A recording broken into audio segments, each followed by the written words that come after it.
Muy buenas noches con todos. El día de hoy nos toca ya otra vez reunirnos para tratar esta vez la sesión número 3 de este módulo ya final del Diplomado en Contrataciones Públicas. Y el día de hoy vamos a conversar de un tema importante. Estos 3 días anteriores, estas 3 sesiones anteriores, estuvimos hablando de la responsabilidad que tienen los proveedores, los participantes de un procedimiento de selección, ¿cierto? Los proveedores del Estado, ya sea a su participación como participantes, postores, contratistas, subcontratistas, residentes, en este caso también supervisores, ¿no es cierto? Responsabilidades que tenían dentro de sus actuaciones en la contratación pública. Luego, hemos visto también cómo es que todas esas actuaciones producidas por ellos tenían una responsabilidad que en este caso viene a ser una responsabilidad administrativa, ¿verdad? Porque se los sanciona. Vimos las clases de sanciones que el Tribunal de Contrataciones les imponía a los proveedores, ¿verdad? Teníamos 3 tipos de sanciones: la multa, la inhabilitación temporal y la inhabilitación definitiva, ¿cierto? Vimos en qué supuesto se aplica uno u otro caso, ¿verdad? Y el día de hoy nos corresponde conversar de las responsabilidades de los funcionarios públicos, de los servidores públicos, de aquel trabajador que elabora en una entidad pública y que, al igual que los proveedores del Estado, están prohibidos de ciertas actuaciones y, sin embargo, pues su conducta puede hacer que ellos incurran en una responsabilidad que vamos a ver esta noche. Puede ser una responsabilidad administrativa, una responsabilidad civil e inclusive una responsabilidad penal, ¿ya? Entonces el día de hoy nos corresponde analizar esas responsabilidades en las 3 vías. Bien, y antes de ello ustedes dirán, y la doctora ha compartido una imagen que no tiene que ver con las responsabilidades. Pues sí tiene que ver con las responsabilidades y justamente es lo que vamos a ver, porque es una norma nueva que la acaban justamente de publicar el día primero. A ver, ¿dónde está? El día 1 de septiembre de este año, ¿sí? Todos visualizan. Se trata, en este caso, del decreto de urgencia 102 del 2020. ¿Y qué es lo que nos dice este decreto? Y por eso me ha parecido importante tocarlo con ustedes el día de hoy. Primero, porque es un documento nuevo, ¿sí? Es un documento emitido, como les vuelvo a repetir, el 1 de septiembre de este año, es decir, hace 2 días. ¿Y qué es lo importante? Además de que este decreto es un decreto que dicta medidas extraordinarias y urgentes para ampliar y reforzar la respuesta sanitaria en el marco de la emergencia nacional por el COVID-19. Ustedes recuerdan, cuando hemos conversado de las contrataciones directas en el módulo anterior, conversamos de las contrataciones directas y dijimos que habían hasta 14 causales, ¿verdad? Una de esas causales fue la contratación por emergencia, ¿cierto? Que es la única causal que puede regularizarse, ¿cierto? ¿A qué nos referimos con regularizarse? Con que puede primero adquirirse los bienes, ejecutarse lo que se necesite, y luego de la adquisición recién proceder a la regularización del contrato. ¿No es cierto? Ustedes se acordarán que hemos dicho que la contratación pública necesariamente siempre tiene las 3 etapas: la actuación preparatoria, el procedimiento de selección y la ejecución contractual. Sin embargo, en el caso de la contratación directa, únicamente mantenemos las actuaciones preparatorias y la ejecución contractual y ciertas partes del procedimiento de selección, pero solamente de manera, digámoslo así, solamente por cumplir una formalidad, porque se publican unas bases por una formalidad, pero sin embargo ya se escogió de manera previa al postor con el que se va a suscribir contrato, ¿cierto? Bien. La contratación directa por causal de emergencia, en este caso puede ser por emergencia sanitaria, indicaba que es la única contratación que se puede regularizar. Primero se adquieren los bienes y luego se regulariza la contratación. Perfecto, Anaí, ¿no es cierto? 10 días hábiles para regularizar la contratación directa de acuerdo a la ley de contrataciones. Sin embargo, acuérdense que hubieron muchos decretos de urgencia emitidos a lo largo de toda esta cuarentena, desde el mes de marzo, el 28, el 024, creo que también el 033, hubieron varios decretos que han otorgado plazos mayores para regularizar este procedimiento, inclusive 30 días para poder regularizar esa contratación directa. Pero no es para todas las contrataciones, sino solamente para aquellas que estén expresamente autorizadas en la norma. ¿Ya? Entonces hay varios decretos que han mencionado, por ejemplo, las compras que va a realizar Cenares para poder, a través de la contratación directa, tendrán un plazo de regularización de 30 días hábiles. Expresamente la norma ha señalado. Si no están comprendidas dentro del ámbito de lo que establecen esas disposiciones especiales, el plazo es 10 días, ¿correcto? Bien. Ahora, recordarán también, ya que estamos haciendo un recordatorio de esta clase, recordarán también quién tiene que aprobar la contratación directa. ¿Cómo se regulariza la contratación directa? ¿Se acuerdan ustedes cómo se regularizaba? A través de, ¿qué es lo que se tenía que emitir para poder regularizar la contratación directa por emergencia? Un informe. A ver, chicos, empezamos con las preguntas, ¿ah? Por resolución, sí, pero además un informe técnico legal, ¿no es cierto? El informe técnico que sustente que solamente se pudo contratar por la causal de emergencia, ¿no? El informe legal que determine que efectivamente procede la contratación, que se cumplen las causales que establece la norma. Y debía aprobarse. ¿Y por quién se debía aprobar? De acuerdo a lo que establece el reglamento, en especial la ley de contrataciones, ¿sí? La ley de contrataciones sí dice, en efecto, que lo aprueba el titular, pero, ¿no es cierto?, en el caso de los gobiernos regionales y los gobiernos locales, quien lo aprueba es el Consejo Municipal. O sea, no es que lo apruebe el titular y luego vaya, sino quien lo aprueba, en realidad, de acuerdo a lo que establece la ley de contrataciones, es el Consejo Municipal o el Consejo Regional, ¿ya? Porque expresamente así lo establece la norma de contratación, ¿ya? O sea, quien lo aprueba es el Consejo, en realidad, no lo aprueba el titular, lo aprueba el Consejo.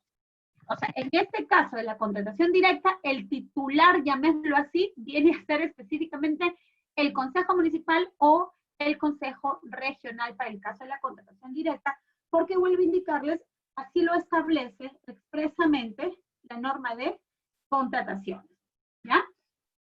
Entonces, ¿qué es lo que ha pasado ahora último? ¿Qué es lo que ha pasado? Han habido muchas contrataciones que, por ejemplo, han realizado las municipalidades, los consejos regionales, y que por cuestiones políticas, que por cuestiones coyunturales, luego el Consejo Regional o el Consejo Municipal no ha querido aprobar estas contrataciones directas, ¿ya? Porque finalmente, si no la quieren aprobar, no les van a aprobar y esa contratación no tiene aprobación y por lo tanto no se va a regularizar. Entonces, yo imagino de que yo recibí un par de consultas de ese tipo, doctora, ¿sabe qué? Han hecho tal contratación, el Consejo no quiere aprobar, porque son de otros partidos políticos, o por diversos motivos, ¿no? Yo creo que algunos bien motivados y otros simplemente por cuestiones políticas. Lo cierto es que no querían aprobar esas contrataciones. ¿Qué es lo que ha pasado en estos últimos días? Y no sé si preocuparnos o alegrarnos realmente con la declaratoria de este decreto de urgencia. Porque lo que establece este decreto de urgencia, vamos a ir, ustedes pueden ver mi pantalla, ¿verdad? ¿Sí? Ok. Vamos a ver entonces. ¿Sí pueden ver mi pantalla, verdad, chicos? Ya, me estoy agrandando entonces. Ya. Ahí estoy agrandando porque ustedes pueden leerlo, ¿ya? En la segunda disposición complementaria, aquí lo estoy poniendo para que ustedes lo puedan ver.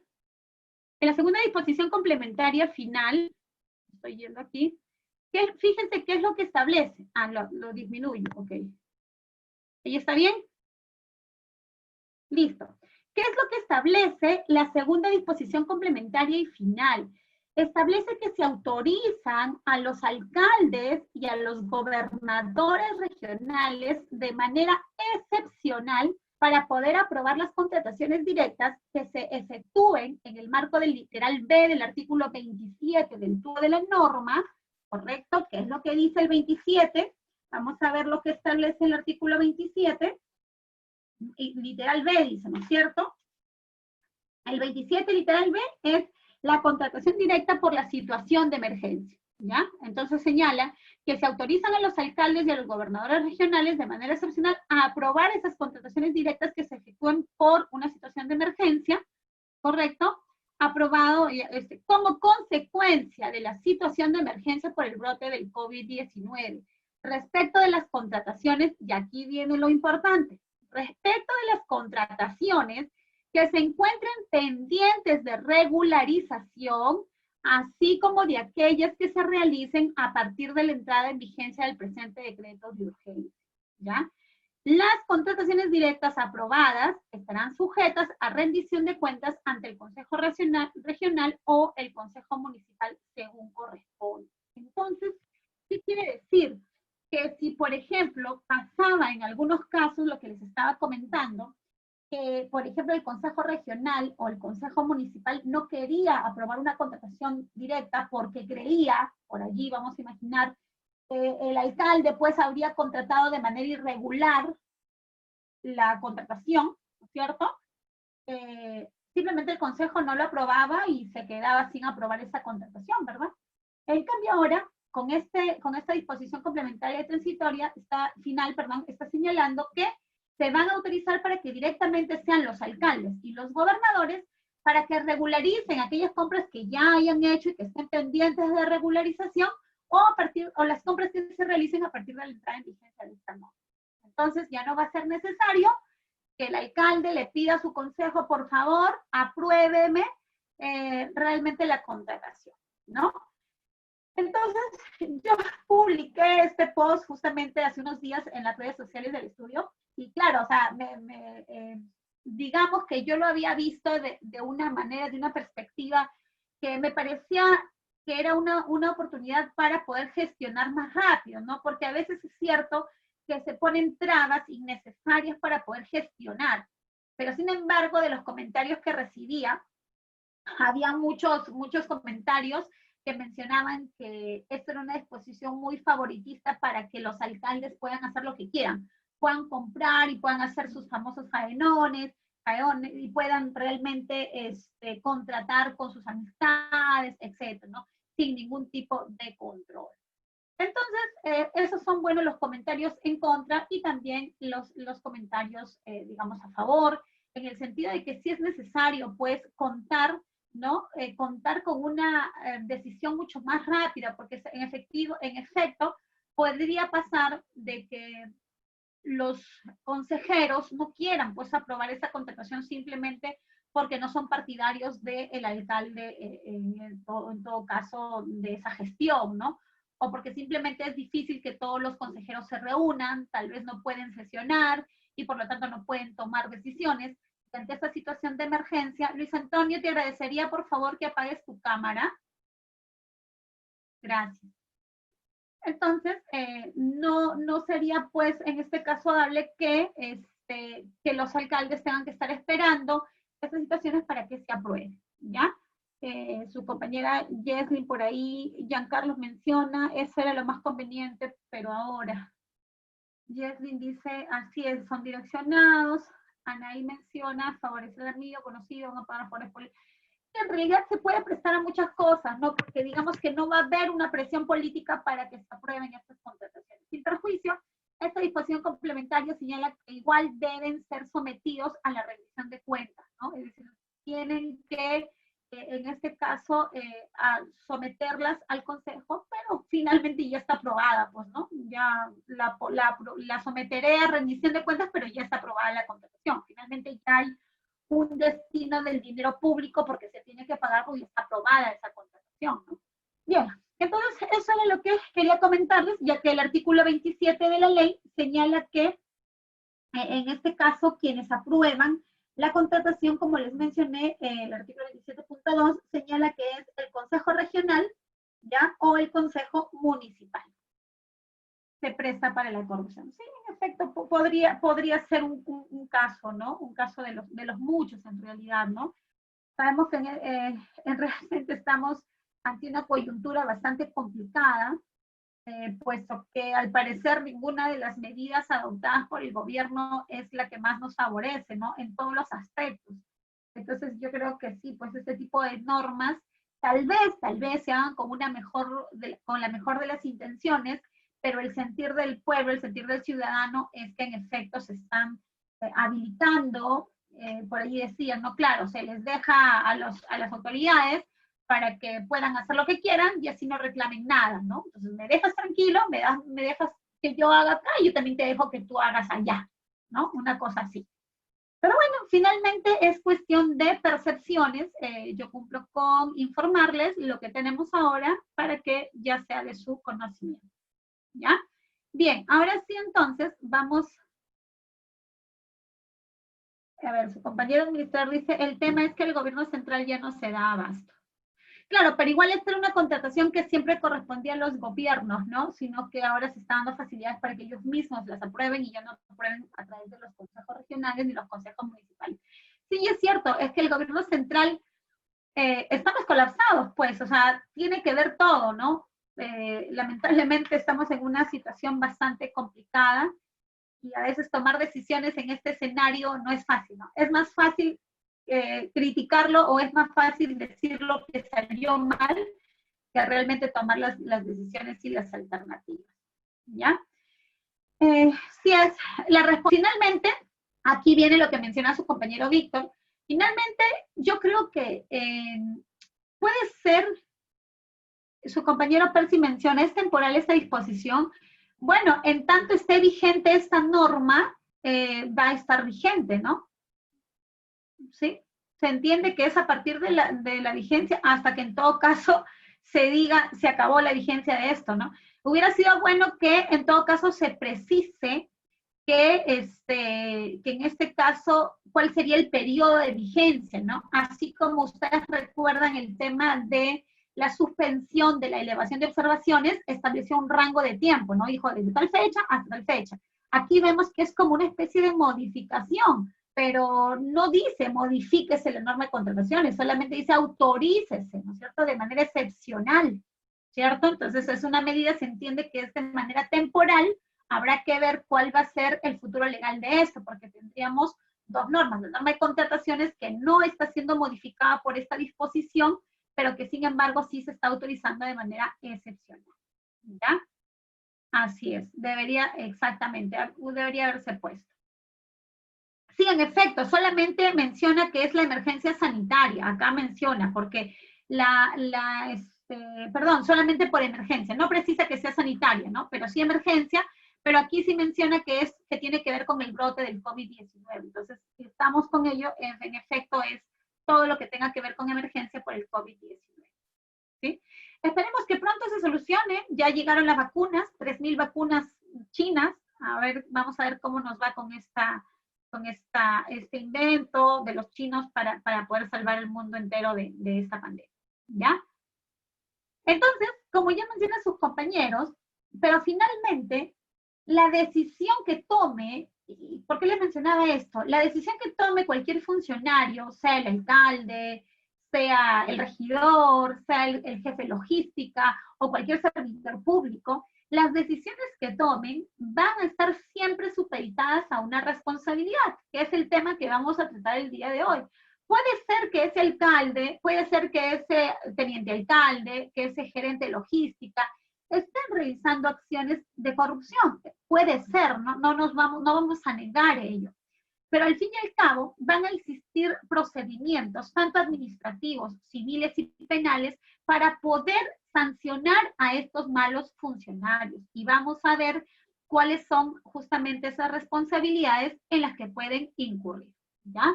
Alberto menciona, pero está demostrado el grado de corrupción existente, la norma debería enfatizar en los mecanismos de control. Sí, Alberto, pero en los mecanismos de control, creo yo, es que realmente el tema de la corrupción, vamos a entrar a un tema muy complicado. El tema de la corrupción no es un tema de normas. Pueden existir muchas buenas normas o malas normas, pero si los funcionarios son funcionarios corruptos, A esos funcionarios corruptos no los cambia nada, ni las buenas normas ni las malas normas. Simplemente ellos van a estar allí para delinquir. Entonces, no se trata de un tema normativo, no se trata de un tema de control. Y si hablamos de control, yo considero que debería ser un control simultáneo, un control que vaya de la mano con las actuaciones. No un control posterior, porque en el control posterior ya se hizo, en el control posterior ya se generó un perjuicio al Estado. En cambio, en un control simultáneo, hay por lo menos la posibilidad de emitir una opinión y poder en este caso tomar mejores decisiones. Pero para ello realmente se necesita que tanto los órganos de control como los funcionarios públicos estén realmente capacitados en poder tomar decisiones, las mejores decisiones. Pero para eso necesitamos algo muy importante, conocimiento. Si los funcionarios públicos no conocen la norma, si los funcionarios públicos no saben realmente por lo menos cuáles son los principios que rigen la contratación pública, van a tomar decisiones que no estén acorde justamente a estos principios y que no estén acorde además a los principios del Código de Ética de la Función Pública, que son los justamente que hoy también lo vamos a ver, ¿ya? Entonces, como dice por allí, vamos a leer algunos de los comentarios de sus compañeros, a ver un segundito. Así es, ¿no es cierto? Es ética y criterio, su compañera Pérez indica todo es cuestión de ética, el que no lo tiene no hay forma, exactamente, ¿no es cierto? Y su compañero Franklin dice, ¿no? A veces por error u omisión, exacto, a veces por error, o sea, por desconocimiento, pero allí estamos actuando también de manera negligente, porque si yo voy a aceptar un cargo público, si yo voy a trabajar en una entidad pública, lo mínimo que debo hacer es, si es que voy a servir al Estado, es capacitarme para que ese servicio sea el oportuno, ¿no es cierto? Es cierto, Franklin. Te cuento que de manera personal, en mi experiencia personal, yo empecé a trabajar en la contratación pública en el año 2008-2009, ¿ya? Cuando cambiábamos del famoso Consubcode al OSE. Y yo admito que cometí muchos errores, ¿sí? Pero no errores a propósito, errores aprendiendo. Recuerdo en alguna ocasión que hicimos que la declaratoria de nulidad la firme un gerente cuando tenía que verla firmar el titular de la entidad, ¿cierto? Obviamente nadie se dio cuenta en ese momento, ¿no? Yo estaba esperando que prescriba la sanción. Pero son errores, en efecto, que uno los hace como tú dices, es un error, no es un acto de corrupción, es un error. Pero lamentablemente cuando hay un tema de responsabilidad, ahora, hoy por hoy, o sea, antes yo te creo que nos equivocábamos y no pasaba nada. Hoy por hoy el sistema de control es tan inquisitivo que todo error necesariamente lo convierte en una responsabilidad y con suerte solamente se queda en responsabilidad administrativa, porque todos la van a ver responsabilidad penal. Recuerdo también que hace poco me tocó ser miembro de una comisión de auditoría para una determinada entidad pública y estuve apoyando al equipo de control y recuerdo que el equipo de control ya había hecho toda una indagación, había revisado correos, había encontrado correos en los que el área usuaria le pedía, le enviaba correos al proveedor y le decía, ya envíame los PDR. Entonces, él le decía, ya te los envié. Todo eso había recabado la oficina de control interno. Entonces, cuando yo los revisaba y me decían, acá está, este es el acto colusorio. Entonces, yo realmente decía, oye, un ratito, yo he sido logística, yo he trabajado en un órgano encargado de las contrataciones y no necesariamente ese correo quiere decir que hay un acto colusorio, porque muchas veces el área usuaria hace coordinaciones con los proveedores porque no tiene información. A veces, alguna vez a nosotros nos mandaron a compren parihuelas, y nosotros no sabíamos que eran parihuelas. Empezamos a pedir a los proveedores, ¿me podrían por favor enviar especificaciones de estas parihuelas? Y empezamos a recabar información del mercado para poder recién armar los PDR. Entonces, no necesariamente esa comunicación tendría que generar un acto colusorio. Sin embargo, los ojos del órgano de control van a hacer que es muy probable que sí exista un acto de corrupción en esta situación.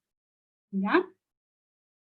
Entonces vamos a ir conversando de todas esas situaciones en las que podríamos encontrar responsabilidades, ¿no? Su compañera Betty dice, exacto, no es de normas, ya depende de la ética y de cada persona. Eso es muy, muy cierto, ¿no? Así es. A ver, vamos leyendo por aquí. Iván menciona, la implementación de los procesos electrónicos disminuirá los niveles de corrupción. Por supuesto, Iván, yo también soy de la opinión que todos los procesos electrónicos, en efecto, van a disminuir los niveles de corrupción, ¿cierto?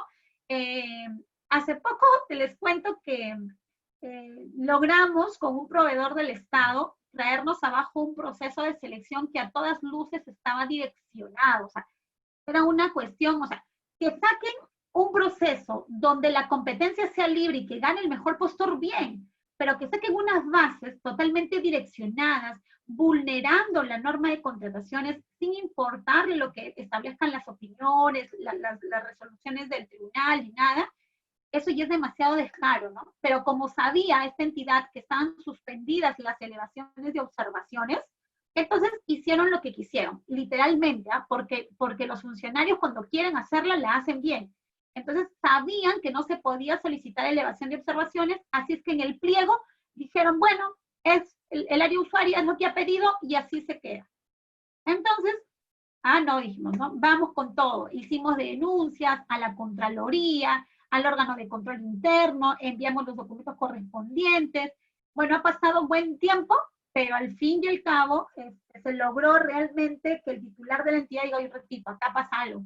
Y que por lo menos lo mire, lo verifique y declare la nulidad del proceso, ¿no? Entonces, imagínense, pues un proveedor que no reclama, un proveedor que se queda callado y que de repente solamente tiene esos comentarios, sí, es que esto es corrupción, no hace nada.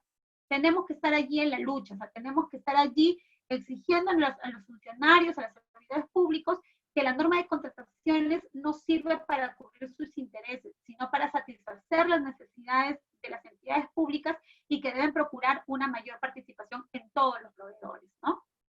Y los procesos, en efecto, Iván, la implementación electrónica de los procesos electrónicos ayuda a disminuir los niveles de corrupción. Un gran ejemplo es la subasta inversa electrónica, ¿no? Les había mencionado, en esa subasta inversa electrónica, la entidad no tiene nada que ver con el postor, porque ahí el postor no le va a decir, oye, pon esta característica, porque ya tenemos fichas homologadas.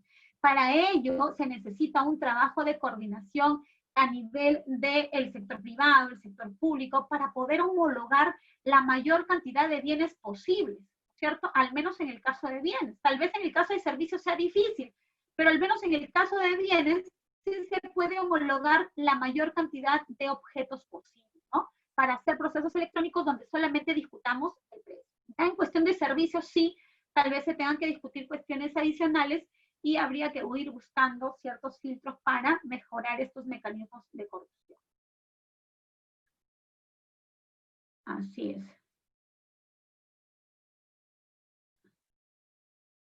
Joyce dice, claro, los errores podrían generar responsabilidad administrativa, pero no penal. Por supuesto, Joyce, o sea, puede ser, es más, puede ser que tú hayas cometido una falta administrativa, pero que esa falta no sea una responsabilidad penal. Pero anda, dile al juez, anda, dile al fiscal que esa actuación que tú hiciste no es una responsabilidad penal. Ahora los jueces y los fiscales están teniendo mano dura con todos los funcionarios porque realmente tienen ese concepto de que toda la contratación pública está corrupta, ¿no? Ese es el concepto, lamentablemente. Ahora a veces da vergüenza decir soy logístico, soy funcionario público, porque todos hacen bromas, no soy logístico, ya, uy, ¿cuánto debes estar por ahí guardando? Es realmente triste esa realidad porque hasta vergüenza da a veces decir soy funcionario público, porque el concepto actualmente de los magistrados es que todo el tema de la contratación pública genera corrupción. Exacto, Yolanda. Ahora todo es visto como corrupción, todo es visto como corrupción. También penal, ¿no es cierto? Lo que conocemos como gestión pública ya no. Exactamente, Franklin, acabas de tocar un tema muy importante. tomar decisiones en esta circunstancia es cada vez más difícil, justamente porque no queremos asumir responsabilidades. ¿Quién va a querer asumir una responsabilidad? Y fíjense que en este caso, la norma, allí sí creo que es cuestión de normas, pero más allá de normas también de funcionarios, el tema de la responsabilidad administrativa y civil está a veces mal gestionada en el siguiente sentido. Conozco un caso en los que la Contraloría inicia una acción de control y determina que existe responsabilidad administrativa y civil en una funcionaria de logística por no haber aplicado una penalidad de 500 soles, ¿ya? Porque dice que ella no le aplicó la penalidad. Entonces, cuando hacen el procedimiento de control, auditoría, le preguntan a la de logística por qué no cobró la penalidad. Y la de logística le dice, oye, un ratito, pero yo no soy, o sea, mejor dicho, yo sí le puedo descantar la penalidad, pero si a mí el área usuaria me envía un documento diciéndome que todo está conforme, ¿yo por qué le voy a aplicar una penalidad? Si él me está diciendo que está conforme, la conformidad la da el área usuaria. Y el órgano de control dice, no, lo siento, todos son responsables solidarios, el área usuaria y la de logística, por no haber aplicado la penalidad de 500 soles. ¿Okay? Inicia ese procedimiento administrativo sancionador ante la Contraloría. Se inició proceso administrativo sancionador. Felizmente, la resolución del Tribunal Constitucional del año pasado declaró inconstitucional esos procedimientos y su proceso se archivó. ¿Pero qué creen ustedes? La entidad pública ahora lo ha demandado en la vía civil, la ha demandado para que pague esos 500 soles por responsabilidad civil. La funcionaria pública me dice, doctora, yo no, o sea, no es por el monto, es porque a mí se me va a manchar con una resolución diciendo que yo soy responsable cuando yo no he sido responsable de eso, yo me quiero defender. Y le voy a pedir a la entidad pública que me pague mi defensa, porque las entidades públicas tienen fondos para poder pagarle la defensa a sus trabajadores, con cargo a que si pierden, le devuelvan, evidentemente, ¿no? Pero si ganan, pues ya se quedaron.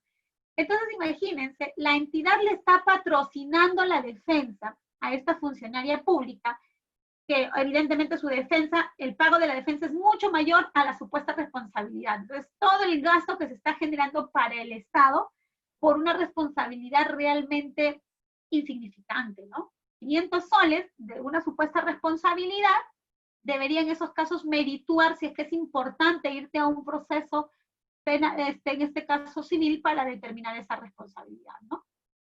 Bien. Entonces, ante estas circunstancias, pues va a ser difícil tomar decisiones, porque ¿quién va a querer tomar decisiones si sabemos que luego vamos a poder ser pasibles de la atribución de una responsabilidad civil, administrativa o penal?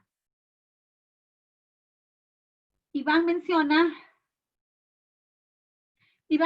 sí, Iván, esa es la idea, que de a poco, ahora ya todos los procesos son totalmente electrónicos, ¿ah? Ya no hay procesos presenciales, todo se cuelga a través de la plataforma, incluso los procesos de reconstrucción con cambios, que en un inicio se presentaban de manera presencial, actualmente también ya se está presentando todo de manera electrónica, ¿ya? Patricia menciona que los funcionarios públicos deben tener ética, correcto, así es, deben tener ética, principios y valores. Solo así se podrá erradicar la corrupción que existe en la mayoría de las entidades del Estado. Muy bien, por supuesto, Patricia, concuerdo totalmente contigo. Eso es lo que falta a los funcionarios públicos. La ética, la probidad, los valores, el compromiso de servir a la ciudadanía, de servir para el puesto en el que están trabajando. A ver, vamos a seguir leyendo un ratito. Es un tema muy interesante, ¿no? Por eso tengo varios comentarios aquí. A ver.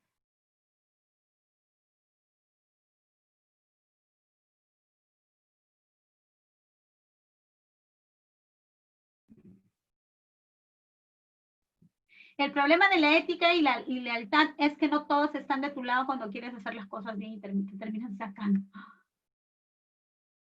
¿Y la discrecionalidad del funcionario dónde queda? Mira, primero, Giancarlo. Sí, es cierto. Es muy triste a veces uno siente que lucha o que nada contra la corriente, ¿verdad? Pero bueno, mientras uno esté tranquilo, o sea, mientras uno, a pesar de nadar con la corriente, esté tranquilo, no va a haber nada mejor que eso. Porque la tranquilidad no te la va a devolver un sueldo, no te la va a devolver 2 sueldos. Tu tranquilidad, la tranquilidad que puedas gozar de no estar cometiendo esos actos, es algo que te puede dejar con una tranquilidad, ¿no? Efectivamente, habrán trabajos en los que te dirán, ¿sabes qué? Chao, hasta aquí nada más, porque no quieres firmar o porque no quieres aprobar, ¿no es cierto? Pero bueno, yo creo que en la medida en que los profesionales estén capacitados y cada vez se perfeccionen en sus conocimientos, va a poder ser un poco difícil tal vez que encuentren un buen trabajo, pero habrán instituciones que sí los van a querer por ser buenos elementos y así van a poder en este caso servir correctamente al Estado. La discrecionalidad del funcionario. Sí tenemos, los funcionarios sí tienen discrecionalidad, pero acordémonos que la discrecionalidad no es sinónimo de arbitrariedad. La discrecionalidad es la facultad que tiene el funcionario público para tomar una decisión, para decir, hago esto o hago lo otro. Pero esa discreción tiene un marco de legalidad. ¿Y cuál es el marco? La aplicación de los principios, la misma ley. Es decir, por ejemplo, puedo dejar de lado, en este caso, algunas cuestiones que no son de fondo, que no son legales, sí, en efecto, pero no puedo dejar de lado la norma por decir que estoy siendo discrecional, ¿no es cierto? La discreción me sirve para la toma de decisiones, pero debiendo tomar la mejor decisión en base a las circunstancias que se estén viviendo, ¿no es cierto? Y viendo qué es lo que más le conviene a la entidad para el objetivo de, en este caso, para alcanzar sus objetivos institucionales. ¿Ya? En eso viene a ser la discrecionalidad. La discrecionalidad no es, por ejemplo, la entidad a veces dice, bueno, es que el área usuaria es su discreción y ellos han decidido que así tiene que ser. Eso no es la discrecionalidad, ¿no es cierto? No hay que confundirla con la arbitrariedad. Cristina menciona, yo creo que todo ello depende, perdónenme, a ver, Cristina, vamos a ubicar el comentario de Cristina, por acá me parece que habló. Ya, yo creo que depende de las virtudes, porque al final esos procesos sacan la vuelta, por ejemplo, Perú. Sí, Cristina, en efecto, resumimos en lo siguiente, nunca se va a tratar de normas, no se va a tratar de sistemas, siempre se van a tratar de personas, ¿ya? Hace ratito estaba leyendo justo una lectura de un programa que estoy siguiendo en la Universidad Católica porque también me sigo capacitando, también me sigo preparando, ¿no? A pesar de que conozco un tema que es la contratación pública, igual me gusta seguir capacitando. No soy funcionaria pública, no trabajo en una entidad pública, pero sin embargo me gusta estar capacitándome, estar aprendiendo, estar leyendo constantemente. Actualmente estoy llevando un curso de gobernabilidad y políticas públicas en la Católica, un programa muy bonito. No tengo intenciones políticas ni de trabajar en una entidad pública, pero sí me interesaba conocer las políticas públicas, ¿no?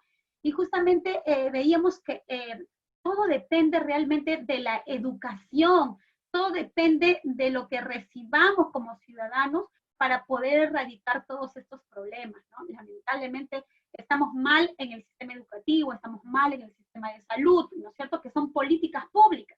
Por eso es que estamos tan agobiados con este tema de la corrupción, ¿ya? Bien, una piedrita en el zapato. Por lo menos seamos esa piedrita en el zapato, pues chicos, ¿ya? Bien, ese día sometido a tomar decisiones, es muy complicado, ser totalmente cuadriculado, los órganos de control deben estudiar bien. Exactamente, hay que tomar decisiones, o sea, en efecto hay que tomar decisiones, ¿no? Siempre va a haber la toma de... Bien, listo, entonces ahora vamos ya, yo sé que estos conceptos son unos conceptos muy básicos para ustedes, vamos a compartir el material. Lo que es y listo, lo visualizan, ¿verdad? Y aquí tenemos, ustedes pueden ver entonces el tema del código de ética de la función pública, ¿no es cierto? En el código de ética encontramos Gina, te agradecería por favor que apagues tu cámara. Gina Benítez, ¿sí? Gracias, chicos. Solamente aquellos que estén sentados frente a una laptop, si gustan pueden prender sus cámaras, pero si no, por favor apáguenlas porque no queremos ver cuando están descansando, cuando están durmiendo, ¿sí? Hay que, por favor, dar ese respeto. Bien, entonces, les mencionaba que el código de ética tiene principios, tiene deberes y tiene prohibiciones, ¿no es cierto? Los principios vienen a ser las reglas básicas, las directrices, algo que tiene que estar en cada una de las actuaciones, ¿no es cierto? Tiene mucho que ver en realidad los principios con los deberes, ¿no es cierto? Los deberes son obligaciones, los principios se entiende que no es una obligación, sino es que es algo intrínseco, es algo que se debe dar de todas maneras.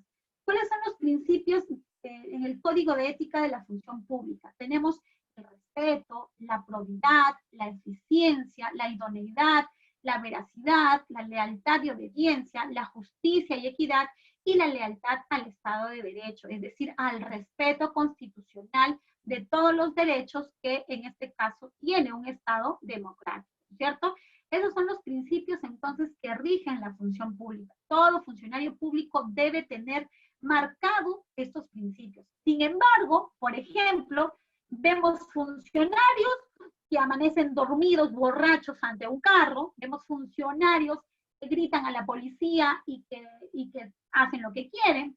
Vemos funcionarios públicos que salen a decir, yo no voy a acatar lo que el gobierno diga porque a mí no me interesa. Esos funcionarios públicos no están cumpliendo con los principios que rigen la función pública, porque no hay un respeto, porque no hay lealtad, no hay obediencia, no hay lealtad al Estado de Derecho. Entonces, imagínense pues esa visión que se genera del funcionario público, ¿cierto? Que ser funcionario público significa hacer lo que quiero y yo soy la autoridad y voy a estar por encima de todos, ¿cierto? Cuando no debe ser así. En la mañana, con mucha pena, justamente veía esa noticia, ¿no? No sé si ustedes la vieron, de un alcalde de Ayacucho, me parece, que amaneció dormido, borracho, en su carro, en plena cuarentena, ¿cierto? Entonces, en efecto, este tipo de funcionarios no están cumpliendo con estos principios que rigen la contratación pública. Dentro de los deberes tenemos la neutralidad, la transparencia, la discreción, aquí hablamos de la discrecionalidad, es un deber discrecional, la ejecución, el ejercicio adecuado del cargo. Yo no puedo hacer un ejercicio inadecuado de mi cargo. Yo no puedo abusar de mi cargo para poder de repente obtener beneficios, porque vamos a ver que incluso eso es un delito, eso es un tipo penal, ¿no es cierto? El uso adecuado de los bienes del Estado, eso es muy importante. Recuerdo mucho, una vez, creo que, como siempre pasa, para hacer lo siguiente, ¿no? Es una historia muy personal que realmente me dejó a mí muy, muy marcada. Mi padre siempre fue magistrado y recuerdo que yo le decía, papá, ¿me puedo llevar estas hojas para la casa cada vez que me iba a su despacho? Y él siempre me decía, no, porque eso es un delito. Entonces yo de pequeña no entendía por qué eso era un delito. O sea, si no me lo estoy robando, le decía, no, tú me lo estás dando. Y quería llevarme esas hojas a la casa. Y mi padre siempre me decía que no podíamos llevarnos esos bienes porque no eran de él, sino eran del Estado. Y en efecto, nosotros no podemos como funcionarios públicos darle un uso diferente a los usos que se deben dar a los bienes públicos, porque esa hoja, ese papel, esa impresora que tienes para ejercer tu función pública no puede servirte para que tú puedas satisfacer otras necesidades, ¿cierto? Esos bienes hay que cuidarlos, hay que custodiarlos y hay que darles el uso adecuado, ¿cierto? Y con responsabilidad. En cuanto a las prohibiciones de la función pública, tenemos que está prohibido mantener intereses de conflicto, ¿no es cierto? O mejor dicho, conflicto de intereses. Yo creo que está acá mal redactada esa lámina. No podemos mantener conflicto de intereses, ¿cierto? No podemos estar en una posición donde tengamos pues que decidir si es que de repente favorezco a mi amigo o cumplo con mi función, ¿cierto? Por eso es que incluso hay prohibiciones de participar en la contratación pública para no generar este conflicto de intereses, ¿cierto? Casi todos los impedimentos justamente están destinados a impedir que existan este conflicto de intereses. Recuerden que este conflicto de intereses también me sirve para poder renunciar a un cargo de comité. El cargo del comité es irrenunciable, salvo que se acredite que existe un conflicto de intereses. Allí sí puedo decirle al titular, yo no quiero ser miembro del comité porque tengo una conocida, una amiga, qué sé yo, que sin ser un impedimento, pero que está participando en la contratación pública. Por lo tanto, yo prefiero evitar ese conflicto de interés. ¿Ah? Otra prohibición, obtener ventajas indebidas, ¿no es cierto? Ahí podría estar el tema de repente del famoso padrinazgo, ¿no es cierto? Obtener ventajas indebidas. Realizar actividades de proselitismo político, o sea, no podemos hacer propagandas políticas, ¿cierto? Hacer mal uso de la información privilegiada, presionar, amenazar o acosar. Todas esas son prohibiciones. Entonces, cuando uno pasa a ser funcionario público, debe necesariamente respetar estos principios, estos deberes y estas prohibiciones. El tema de la probidad es un tema muy importante porque tiene que ver con todas las cualidades para poder, en este caso, ser un funcionario público. Vamos a leer, por favor, el comentario de Patricia, que menciona lo siguiente, ¿ya? Otro problema en la gestión pública es que hay funcionarios que no están capacitados ni cumplen el perfil para asumir determinados cargos y asumen dichos cargos por pertenecer a un partido político, por tener padrino, etc. Opino que los concursos deben ser transparentes, que los profesionales deben cumplir un perfil y tener experiencia en el cargo. En la actualidad, hasta en los concursos del Estado reina la corrupción. Y muchos profesionales realmente capacitados no pueden ocupar estos cargos por las trabas que se les presenta al momento de postular. Así es en efecto. Y recuerdo, a ver cómo vamos de tiempo, recuerdo a manera de comentario, nos mencionaban la vez pasada, escuché algo en una ponencia, ¿no? Decían, por ejemplo, que el ministro tal le pide a su amigo, otro ministro, que por favor su hijo había terminado la profesión y que tenía recién pues apenas días de colegiado, pero quería que le dé un trabajo. Entonces le lleva los servicios y le dice, ya te conseguí un trabajo, va a ser asesor de otro ministerio y le vamos a pagar 10,000 soles. Entonces el amigo le dice, oye, no, pero es que ¿sabes qué? Mi hijo recién empieza a trabajar y no quiero pues que genere mucha bulla, así que algo más pequeño. Entonces viene, ya le dice, te he conseguido otro cargo de asesor 2, le van a pagar 6,000 soles y podría empezar mañana. Entonces el amigo le dice, no, tampoco, le dice, yo quiero algo para que él aprenda, quiero un proceso más pequeño, de repente de unos 2,000, 3,000 soles nada más. ¿Y qué le contesta este ministro? Le dice, bueno, lo que pasa es que esos cargos sí son por concurso, ¿no?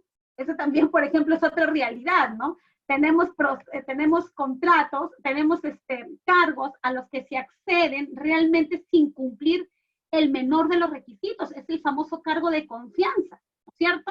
A veces encontramos, no es por desvirtuar o desmerituar el trabajo de muchos funcionarios, pero hay servidores, hay asesores que realmente no tienen, como su compañera menciona, la capacidad intelectual para poder realmente asesorar correctamente. Sin embargo, están justamente viviendo del Estado.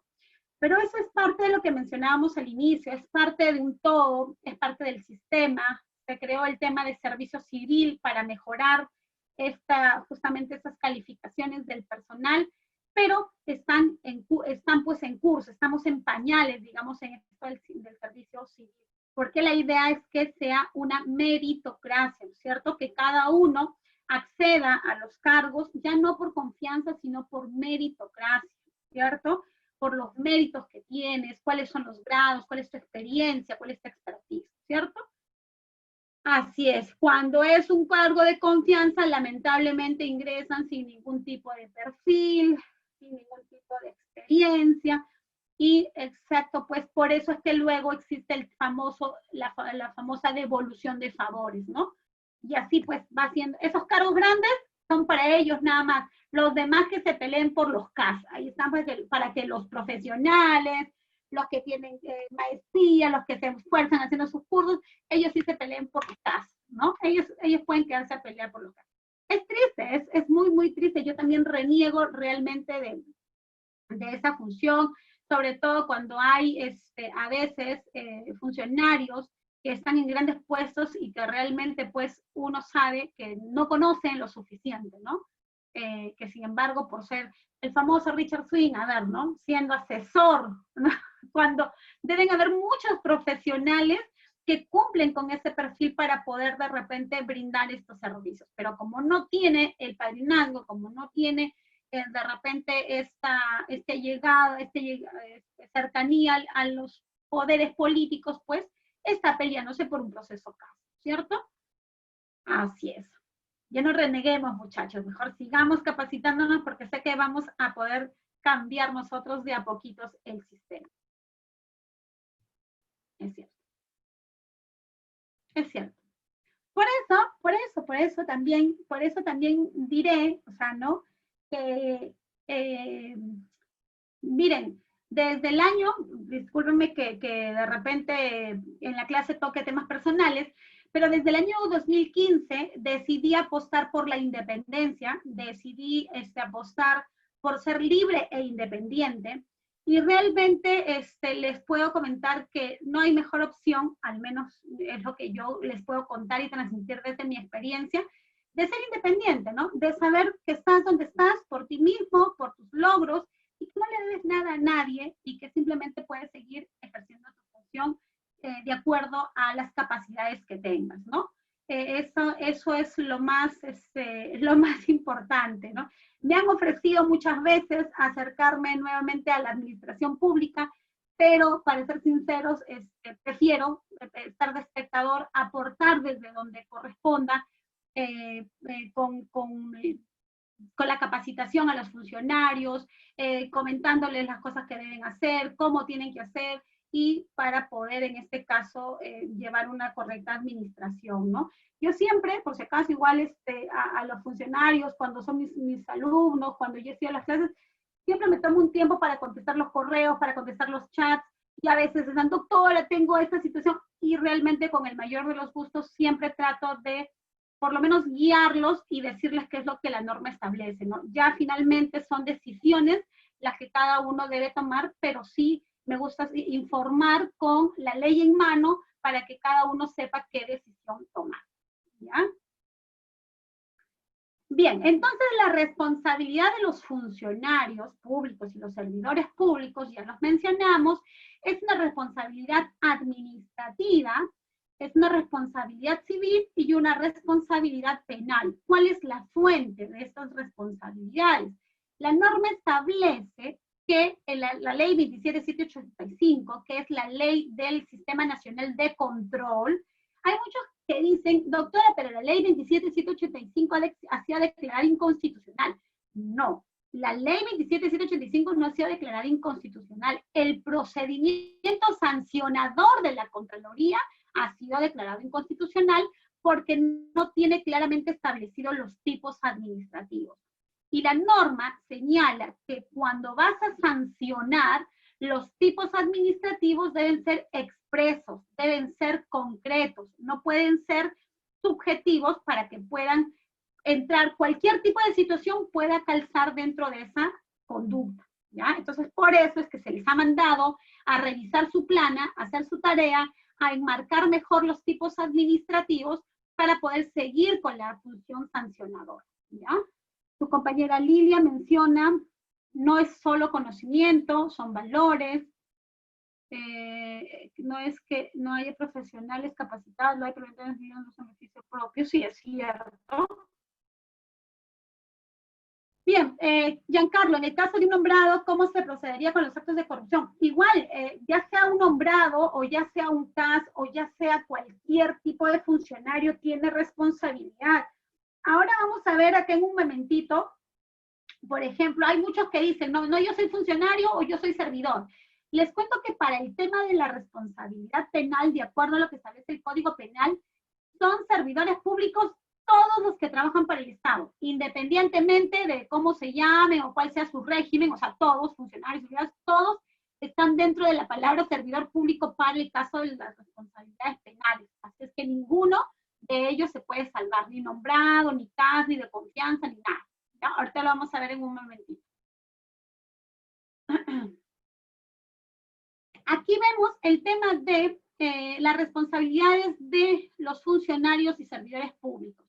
En el caso de la responsabilidad administrativa, tenemos que, en el caso de la responsabilidad administrativa, tenemos que pueden haber dos tipos de responsabilidades. La responsabilidad disciplinaria, ¿ya?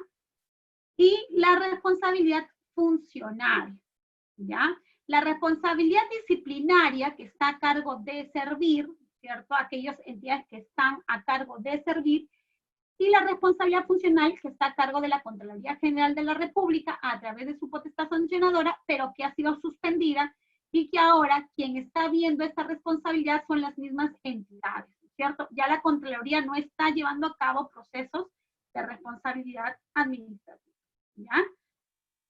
Entonces la responsabilidad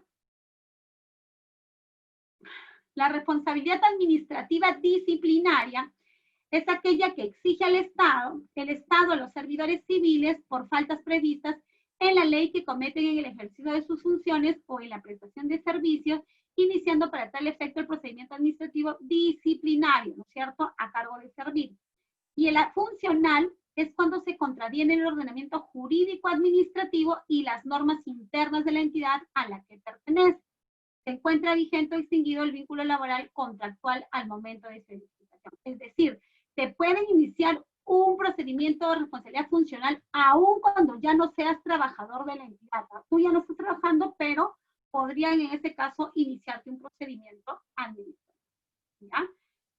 También vamos a ver la responsabilidad civil. La responsabilidad civil establece que cuando existe a través de la acción de un funcionario o un servidor público que esté en el ejercicio de sus funciones y este acto genere o ocasione un daño económico a la entidad o al Estado, en este caso, ya sea por dolo o por culpa, es decir, lo hayas hecho con intención, o que digas, no, pero es que me equivoqué, yo no, eso es culpa, pues, ¿no? O sea, fue mi culpa porque no presté atención, no me di cuenta, eso es diligencia, podría calzar dentro de, no el dolo porque no lo hiciste intencionalmente, pero sí dentro de la culpa, porque dentro de la culpa podría entrar la negligencia, ¿cierto?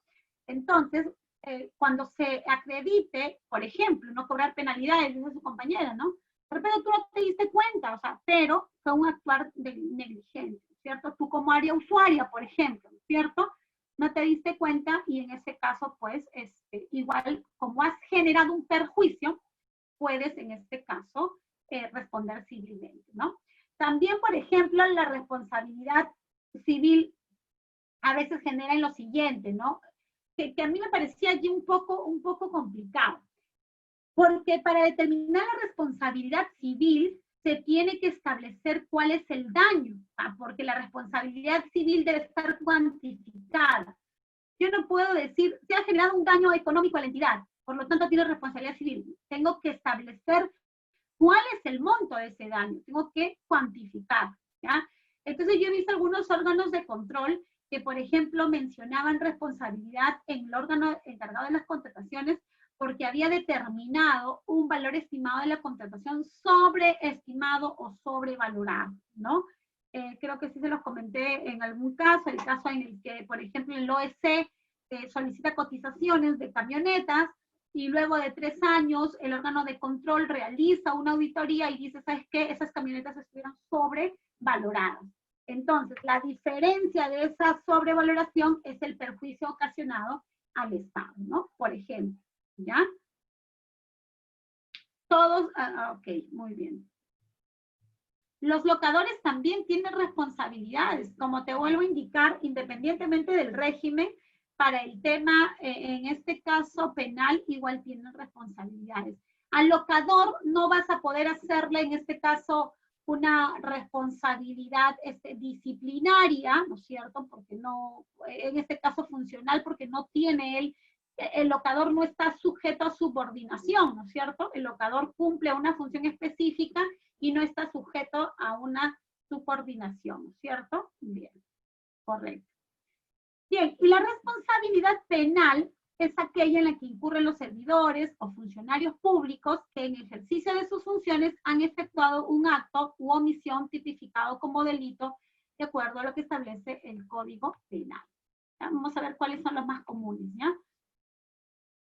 Bien, aquí tenemos entonces, esta es la identificación de responsabilidades, pero ya les mencioné que en estos momentos al menos la Contraloría no está realizando estos procedimientos, ¿no? Normalmente el procedimiento de identificación de responsabilidades es que se realice el control, se obtengan evidencias, se detecten las irregularidades, se permita ejercer el derecho de defensa a los funcionarios, es decir, previo descargos, y luego ya se identificarán las responsabilidades, ¿no es cierto? Los informes de control que se realicen deben establecer si es que existe responsabilidad penal, responsabilidad civil o responsabilidad administrativa funcional. Tienen que establecerlo. De repente las tres, ¿no? Podrían ser las tres o podría ser solamente una de ellas, ¿no es cierto? En este caso, la administrativa, ¿no es cierto?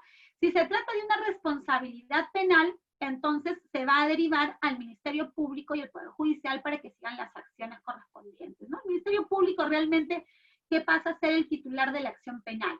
En el caso de la responsabilidad civil, se ve ante el Poder Judicial. Y en el caso de la responsabilidad administrativa, se tramitaba antes ante la Contraloría General de la República cuando las infracciones eran graves o muy graves y ante la entidad cuando eran faltas leves. Ahora todas las responsabilidades administrativas están siendo tramitadas por la misma entidad, ¿ya? Mientras que la Contraloría termina de regularizar su situación. Tenemos aquí, esta es una estadística ya un poco viejita, me parece, si mal no recuerdo, es del 2018 o 2019, pero esto ya definitivamente debe haber triplicado estas sanciones, ¿no? ¿Qué tipo de responsabilidades asume el funcionario o servidor público en el ejercicio de su función? Y en este caso vemos que, ya mencionamos, es la responsabilidad administrativa, penal y civil, ¿cierto? Miren, tenemos aquí más o menos un mapita, les mencioné que es un poquito antiguo ya, pero miren, por allí no se sientan aludidos, ¿no? Pero no Piura, pero sí Tumbes, miren, hasta el 2018 tenía casi 88 funcionarios, en este caso, o servidores sancionados administrativamente, ¿no? Por acá tenemos algunos departamentos con mayor sanción, con mayor cantidad de funcionarios inhabilitados o sancionados. Tenemos el Cusco con 135, ¿verdad? ¿Y cómo está Ancash? A ver, porque Ancash también es una población complicada, ¿no?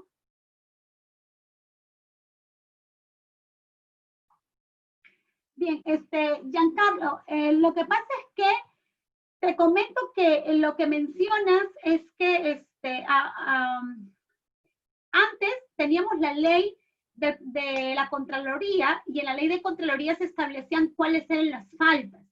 El reglamento establecía cuáles eran las faltas y qué es lo que se podía aplicar, pero ahora ya no está vigente eso, entonces solamente pueden aplicarte tus normas de acuerdo a lo que establezca tu entidad. En cada una de las entidades deben tener un reglamento de organizaciones y funciones, deben tener su normativa para poder, en este caso, establecer cuáles son las infracciones, ¿no?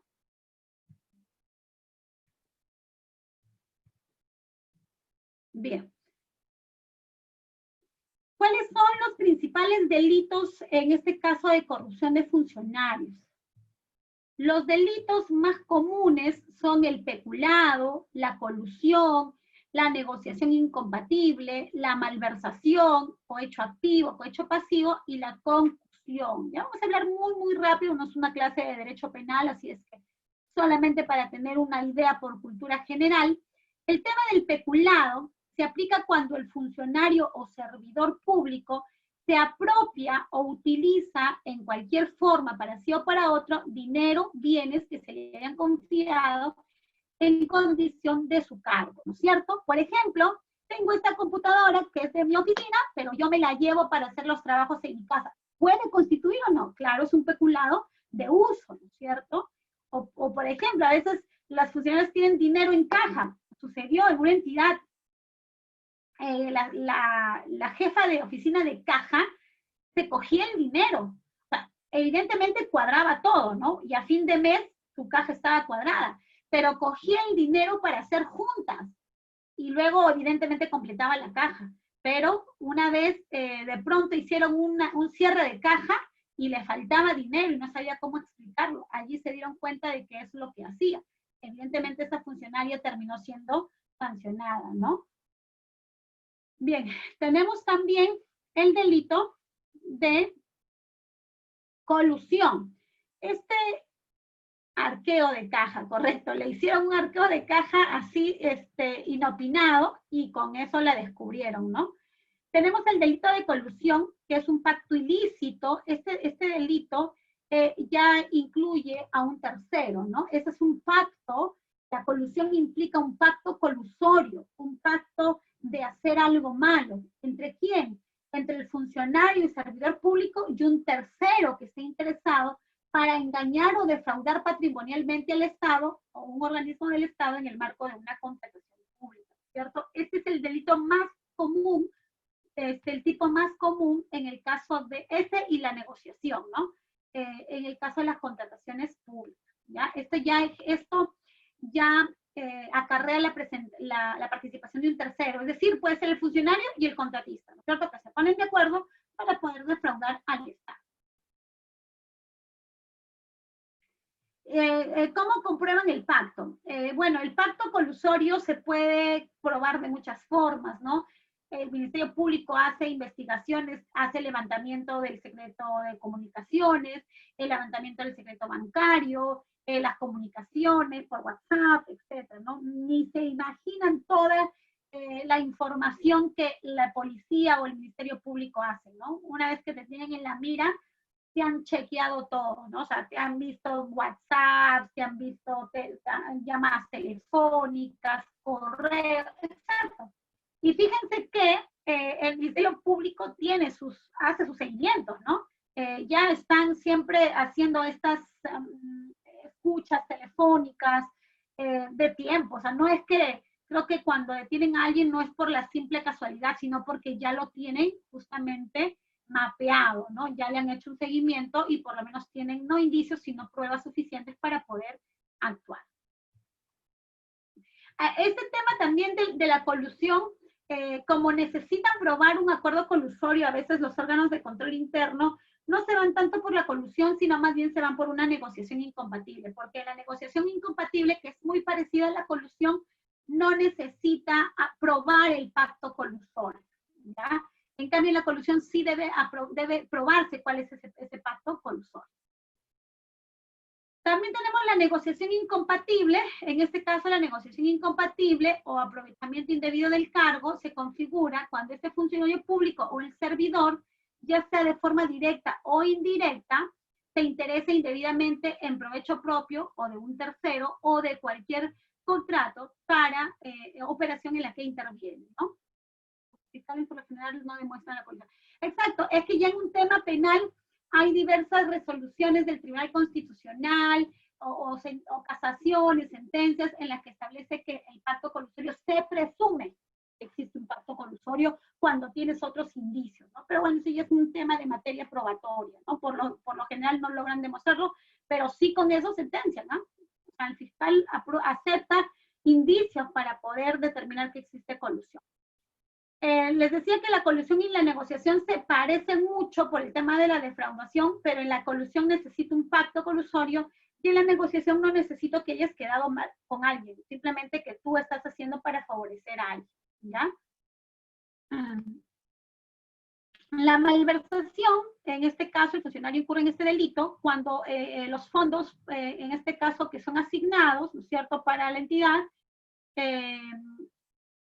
una aplicación, le da una aplicación diferente a aquella a las que están destinados, ¿no es cierto?, afectando el servicio de la función encomendada. Tiene que existir perjuicio económico al Estado, en este caso en el caso de la colusión. Claro.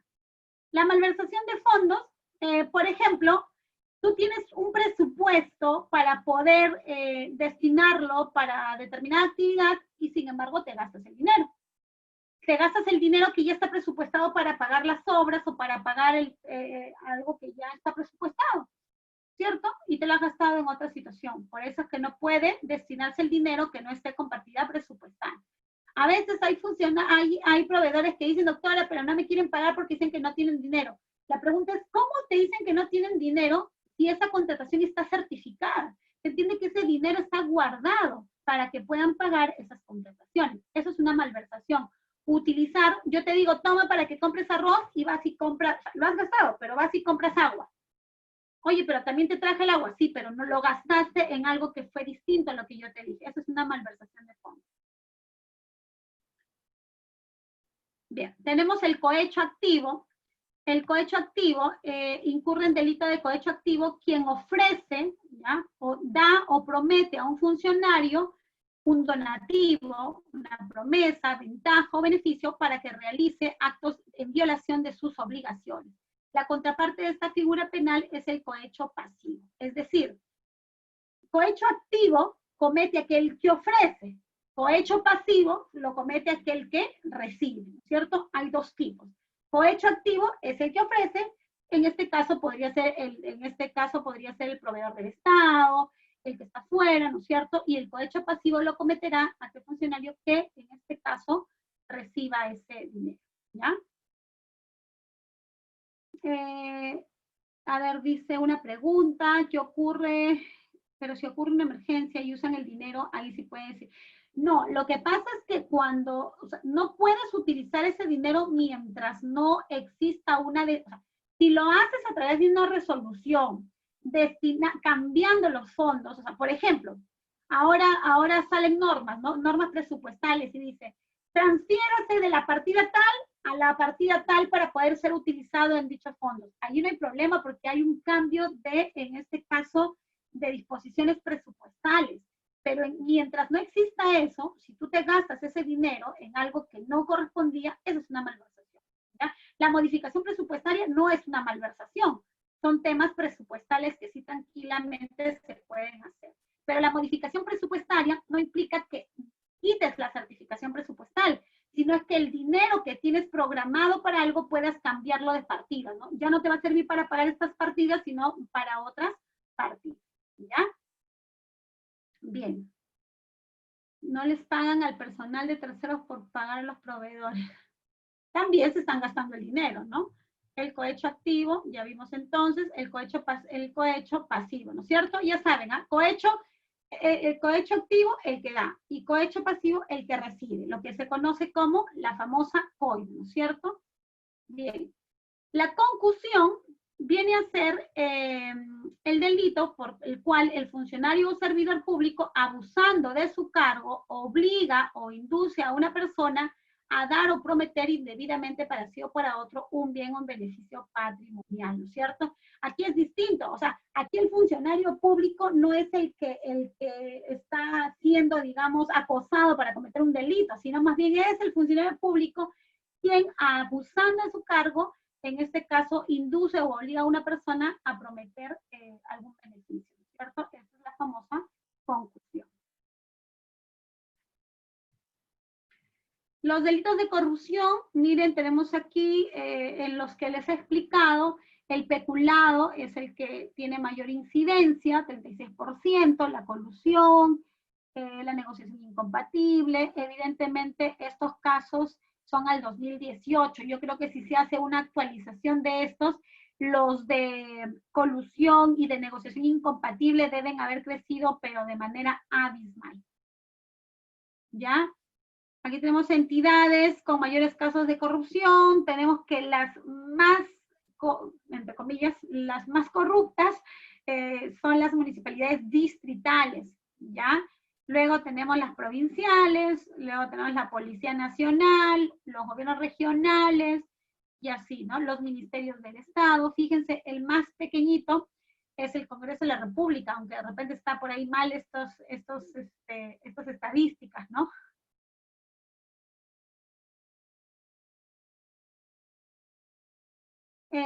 Víctor menciona, ¿y qué delito se configura cuando tus superiores te obligan a determinar? Podría ser el de aquí, podría ser la concusión, porque ese funcionario está abusando de su cargo y te está, en este caso, induciendo, en este caso, a generar un beneficio para él, ¿no? Sí, podría ser la concusión. El Congreso debe estar primero, dice, ¿no? Claro, Víctor, podría ser la concusión, podría ser el abuso de autoridad, etcétera, ¿no? Que ese ya es otro tipo de delito.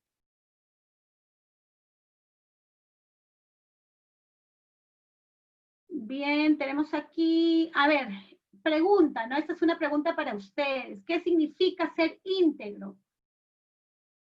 Me parece que en la primera clase, por allí, yo les mostré un video, voy a tratar de compartirlos nuevamente, sobre la integridad, ¿no es cierto? ¿Qué es la integridad? La integridad realmente se considera como un todo, ¿no es cierto? De todo lo que hemos estado hablando, de los valores, de los principios, etcétera, ¿cierto? De todos los principios que rigen la función pública, todo ello configura una integridad. La integridad es ser coherente en pensar, decir y actuar correctamente, ¿cierto? No basta solamente, por ejemplo, con decir soy honesto y no ser honesto, o decir yo no hago esto, ¿no es cierto? Yo no hago tal situación, pero sí realizo las acciones que en este caso faltan a la integridad, ¿no? Así es. Sí les pasé el video, ¿no es cierto? De la integridad. ¿Sí? Si no, se los voy a, para que se vayan a reflexionar hoy día en sus casas, ¿ya? Lo voy a dejar para que ustedes lo vean. A ver. Quiero ver si lo encuentro. Denme un minutito para compartirlos.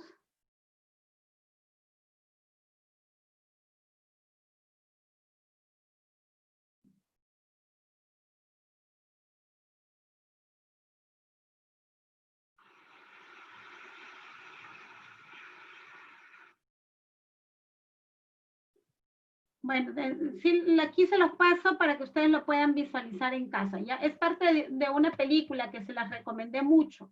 A ver, ¿quién recuerda esa película?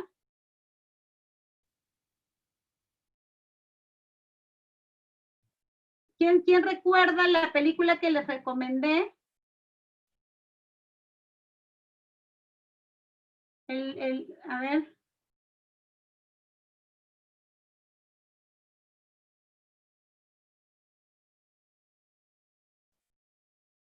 La película es Reto del gordito, correcto. La película es Reto de Valientes. ¿Ya? Les invito realmente a ver esa película. Es una película muy, muy bonita que tiene un mensaje bastante grande de lo que es la integridad, de lo que es conducirse siempre con esos criterios, con esos valores que te van a hacer que en cualquier situación en la que te encuentres, en una situación laboral, en una situación de familia, en una situación de amigos, puedas siempre actuar de la misma manera. ¿Ya? Tiene un mensaje hermoso, se las recomiendo a propósito de estos temas que estamos tocando para que la puedan ver el fin de semana. ¿Ya? Se llama Reto de Valientes. Es una excelente película. Bien, entonces, en la integridad en la integridad en la contratación pública, pues es la que realmente nos hace falta para poder tener gestiones públicas eficientes, ¿no es cierto? Es muy, muy lamentable lo que pasa en nuestra actual circunstancias con la contratación pública, ¿ya? A ver, su compañero Víctor dice, siempre se dice que los del sector público son los corruptos, pero los corruptores son los empresarios, o sea, el sector privado. Por lo tanto, hay una crisis. Por supuesto, es que es un tema, creo que es un tema ya demasiado coyuntural, ¿no? En efecto, no hay corruptor sin corrupto, pues, porque por más corruptor que haya, si no hay alguien que se deja corromper, no va a poder hacerlo, ¿no es cierto? Te pueden ofrecer muchas cosas, pero siempre va a tomar, es muy difícil realmente pasarte de esa línea del equilibrio de lo que puedes o no puedes hacer. Y a veces nos toca situaciones en las que una pequeña decisión va a hacer marcar la diferencia, ¿no? Es muy, muy, muy límite, muy pegada esa línea en la que tú puedas tomar una decisión y decir, sí lo hago o sabes que no lo hago, ¿ya? En cada momento va a depender siempre de uno, ¿ya? Siempre piensen en que las acciones, es lo que siempre digo, las acciones siempre tienen una consecuencia. Entonces, siempre hay que pensar en esas acciones. Más aún si es para el Estado, ¿no? Que estamos perjudicando a nuestro Estado. Entonces les mencionaba que de acuerdo al artículo 425, numeral 3 del Código Penal, establece que ¿quién es el servidor público?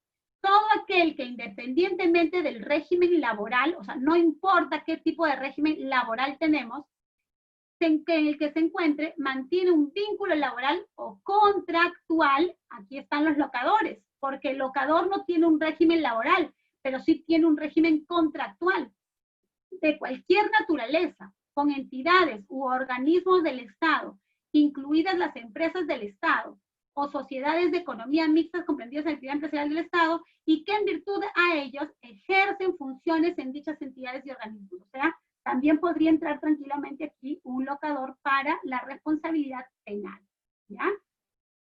¿Cuáles son las consecuencias? Esto es lo más triste, ¿no? ¿Cuáles son las consecuencias que puede generar un mal accionar o un accionar antiético en las contrataciones públicas? Lamentablemente lo que tenemos es población cada vez más pobre, población cada vez más desatendida, brechas sociales mucho más grandes, ¿no es cierto? Pobreza, retraso, desigualdad, falta de atención de los servicios básicos, pésima salud, pésima educación, etc. Todo eso genera realmente este accionar antiético.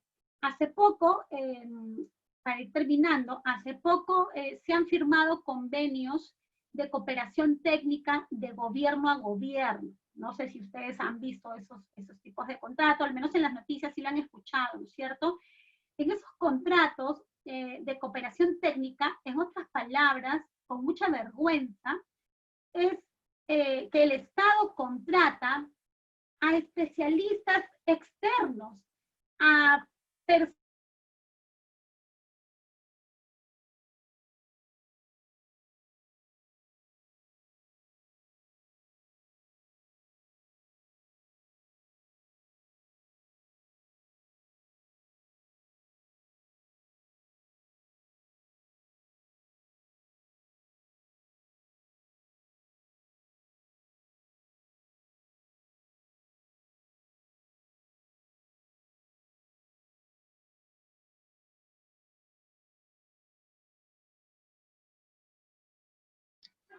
Sí, un momento, por favor. Parece que Victoria ha tenido un pequeño inconveniente y ha salido. Vamos a esperar que se vuelva a conectar.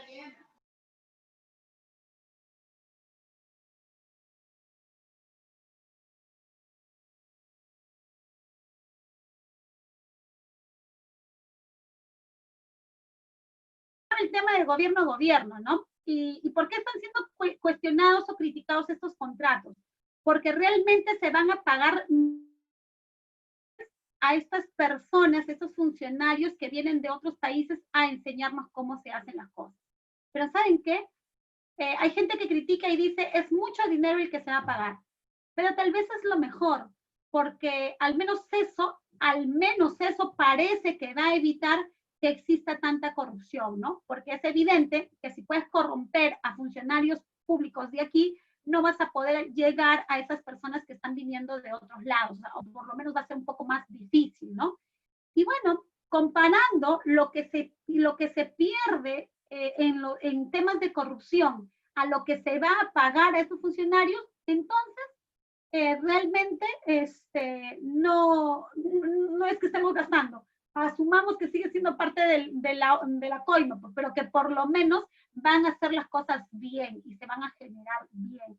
Porque en realidad el único perjudicado de las coimas peruanas es justamente el pueblo, ¿no es cierto? Porque no se tenemos pistas que se asfaltan un mes y que a la siguiente semana, con la primera lluvia, están levantadas. ¿Y a quién le reclamamos? A nadie, porque nadie está presente para poder reclamar, ¿cierto?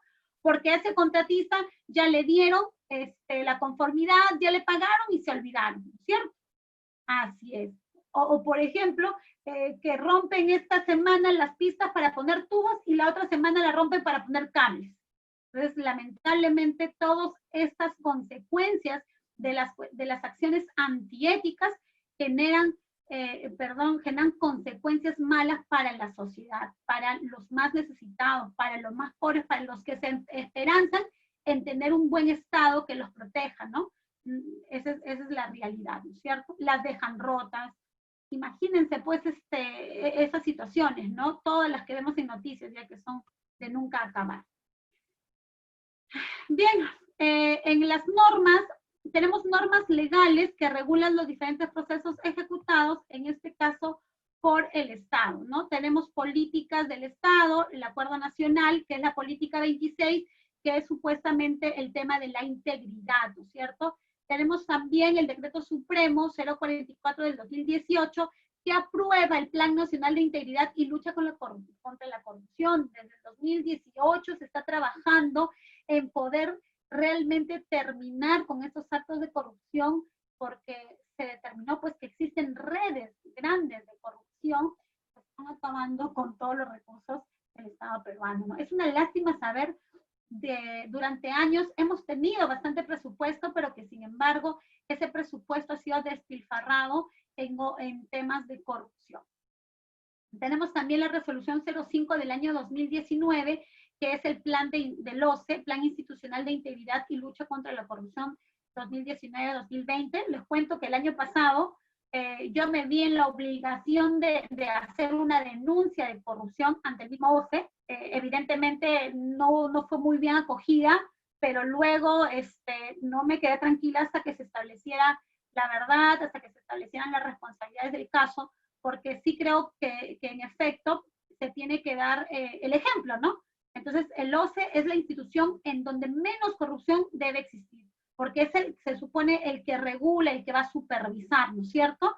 Entonces, por ejemplo, el OCE tiene un plan institucional de integridad y lucha contra la corrupción. Pueden ustedes hacer sus denuncias cuando tengan cualquier queja, pueden hacer las quejas ante la Contraloría, ante el OCE, etcétera, para poder frenar estos actos de corrupción. Tenemos también el Código de Ética de la Función Pública, del que ya estuvimos hablando, y tenemos en este caso el Código Penal, que también lo hemos visto, y la Ley 3022.5, que establece en este caso el gran principio de integridad, que ya lo hemos visto, ¿no es cierto?, cuando hemos hablado de la integridad y de los principios. ¿Qué es lo que establece, ya para terminar, el principio de integridad en la Ley de Contrataciones del Estado, que creo que recoge todo lo que hemos estado conversando? El artículo 2, literal J de la Ley de Contrataciones, establece que la conducta de los partícipes, ¿quiénes son los partícipes?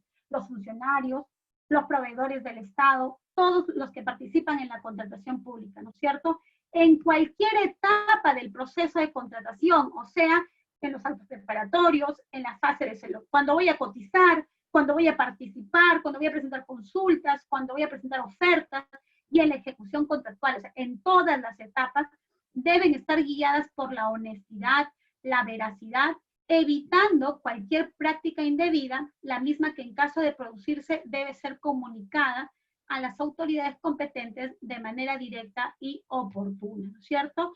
Eso es lo que engloba el principio de integridad, que tiene que ver con todo lo que hemos estado conversando el día de hoy. Bueno, chicos, Siendo ya, eso es lo que tengo que comentarles respecto de las responsabilidades que asumen los funcionarios en las contrataciones públicas. ¿Ya? Bueno, chicos, yo les agradezco, como siempre, sus participaciones, están atentos a la clase, siempre dando un comentario oportuno para poder seguir conversando de estos temas tan interesantes de la contratación pública. ¿Ya? Ya las siguientes semanas vienen temas relacionados a la plataforma, vamos a enseñarles, tengan un buen internet, de preferencia, no se conecten de un celular, sino de preferencia conéctense de una máquina para poder visualizar las páginas del SEACE, para poder ver la ficha única, etc. ¿Ya? Pero necesitamos, en este caso, poder tener una máquina para poder acceder a las plataformas. También no se olviden de, en este caso, configurar sus máquinas. No sé si ustedes han tenido problemas, por ejemplo, para bajar los archivos del SEACE. Eso se debe a que la configuración ha cambiado. Ahora hay varias, exactamente, ¿no? LOS ha pedido que se haga una nueva configuración, ¿ya? Correcto, vayan viendo esos temitas para que la siguiente clase podamos trabajar sin ningún problema. Muchas gracias, chicos. Buenas noches, que disfruten su fin de semana. Nos vemos el día lunes. Chao, Joana. Chao, Victoria. Gracias. Chao, chao, nos vemos. Buenas noches. Chao, Chicos. hasta luego.